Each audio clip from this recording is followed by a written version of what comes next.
দুপুরে তো অনেক কিছুই রান্নাবান্না করেছিলাম, সবই আপনাদের সাথে শেয়ার করেছিলাম। তো যদিও রান্না দুপুরের সেখানে অনেক কিছুই আছে, তো সাথে কিন্তু ডাল হলে সবাই একটু ভালো মতো খেতে পারবে, তো সেই হিসেবে কিন্তু ডাল রান্না করা। মুগ ডাল দেওয়া হচ্ছে, টমেটো দিয়ে একটু মুগ ডাল রান্না করলাম।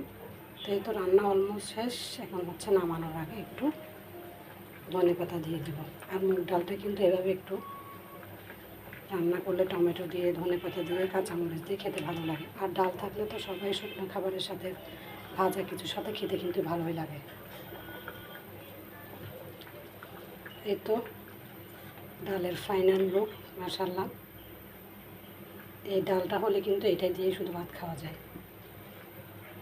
তো যাই হোক, রান্না কিন্তু শেষ, এখন হচ্ছে নামিয়ে নিব। ভিডিওটা এখানেই শেষ করছি। আল্লাহ হাফেজ।